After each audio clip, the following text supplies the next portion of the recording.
ainsi parla l'oncle. Essai d'ethnographie écrit par Jean Price Mars et paru pour la première fois en 1928.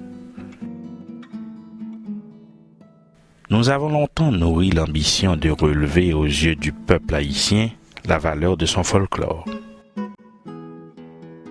Toute la matière de ce livre n'est qu'une tentative d'intégrer la pensée populaire haïtienne dans la discipline de l'ethnographie traditionnelle.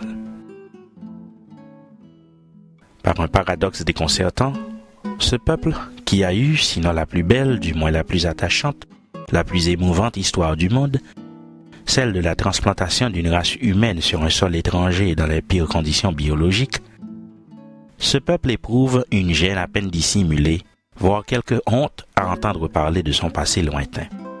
C'est que ceux qui ont été pendant 4 siècles les artisans de la servitude noire, parce qu'ils avaient à leur service la force et la science, ont magnifié l'aventure en comptant que les nègres étaient des rébus d'humanité, sans histoire, sans morale, sans religion, auxquels il fallait infuser n'importe comment de nouvelles valeurs morales, une nouvelle investiture humaine. Et lorsqu'à la faveur des crises de transmutation que suscita la Révolution française, la communauté d'esclaves de Saint-Domingue s'insurgea en réclamant des titres que personne jusque-là ne songeait à lui reconnaître, le succès de ces revendications fut pour elle tout à la fois un embarras et une surprise. Embarras, inavoué d'ailleurs, du choix d'une discipline sociale, surprise d'adaptation d'un troupeau hétérogène à la vie stable du travail libre.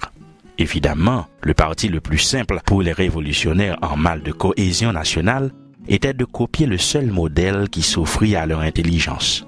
Donc, tant bien que mal, ils insérèrent le nouveau groupement dans le cadre disloqué de la société blanche dispersée. Et ce fut ainsi que la communauté nègre d'Haïti revêtit la défroque de la civilisation occidentale au lendemain de 1804. Dès lors, avec une constance qu'aucun échec, aucun sarcasme, aucune perturbation n'a pu fléchir, elle s'évertua à réaliser ce qu'elle crut être son destin supérieur en modelant sa pensée et ses sentiments à se rapprocher de son ancienne métropole, à lui ressembler, à s'identifier à elle. Tâche absurde et grandiose, tâche difficile s'il en fut jamais.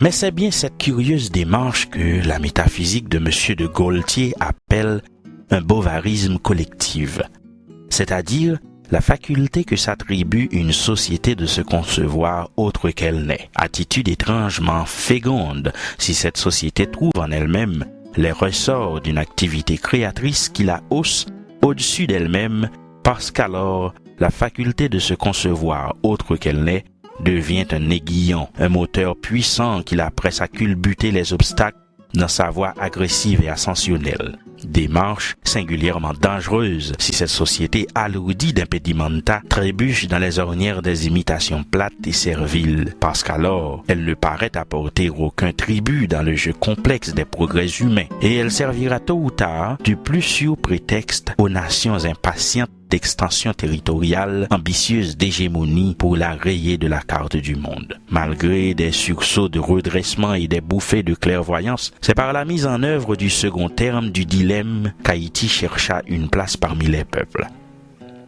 Il y avait des chances que sa tentative fût considérée dénuée d'intérêt et d'originalité, mais par une logique implacable, au fur et à mesure que nous nous efforcions de nous croire des Français colorés entre guillemets, nous désapprenions à être des Haïtiens tout court, c'est-à-dire des hommes nés en des conditions historiques déterminées, ayant ramassé dans leurs âmes, comme tous les autres groupements humains, un complexe psychologique qui donne à la communauté haïtienne sa physionomie spécifique. Dès lors, tout ce qui est authentiquement indigène, langage, mœurs, sentiments, croyances, devient-il suspect, entaché de mauvais goût aux yeux des élites éprises de la nostalgie de la patrie perdue. À plus forte raison, le mot nègre, terme générique, acquiert-il un sens péjoratif aujourd'hui? Quant à celui d'Africain, il a toujours été. Il est l'apostrophe la plus humiliante qui puisse être adressée à un Haïtien. À la rigueur, l'homme le plus distingué de ce pays aimerait mieux qu'on lui trouve quelque ressemblance avec un Esquimau, un Samoyède ou un Tongzoug plutôt que de lui rappeler son ascendance guinéenne ou soudanaise. Il faut voir avec quel orgueil quelques-unes des figures les plus représentatives de notre milieu évoquent la virtualité de quelques filiations bâtardes. Toutes les turpitudes des promiscuités coloniales, les hontes anonymes des rencontres de hasard, les brèves pariades de paroxysme sont devenus des titres de considération et de gloire. Quelle peut être la valeur d'une société où de telles aberrations de jugement, de telles erreurs d'orientation se sont muées en sentiments constitutionnels? Dur problème pour ceux qui réfléchissent et qui ont la tâche de méditer sur les conditions sociales de notre milieu. En tout cas, il apparaît combien notre entreprise est téméraire d'étudier la valeur du folklore haïtien devant le public haïtien.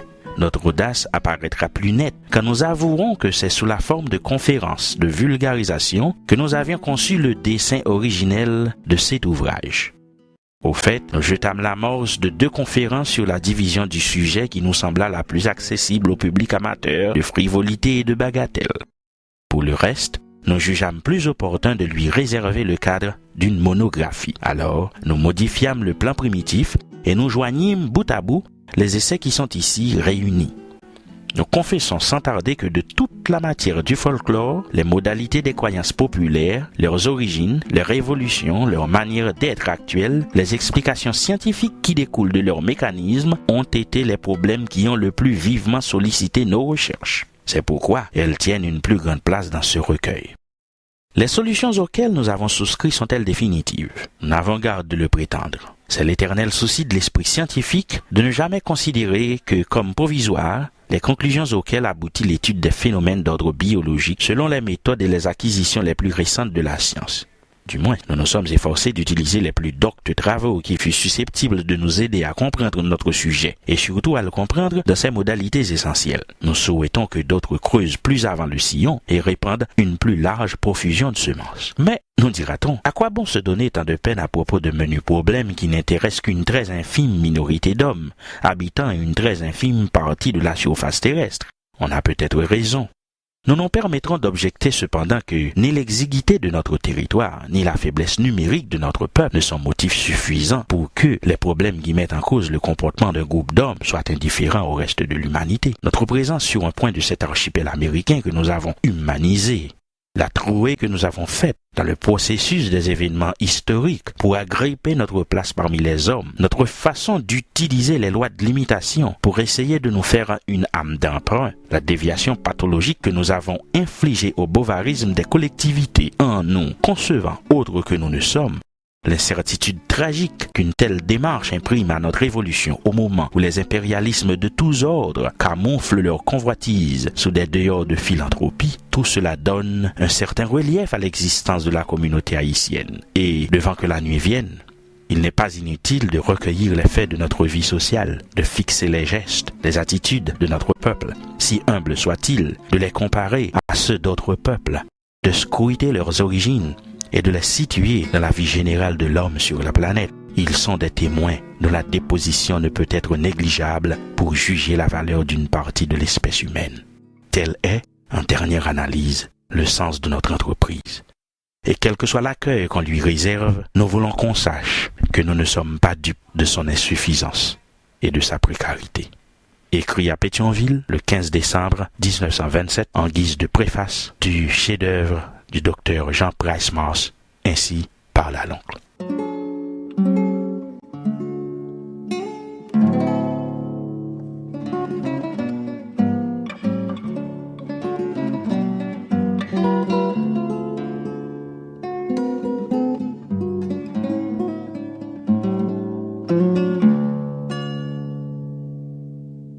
Ainsi parle à l'oncle.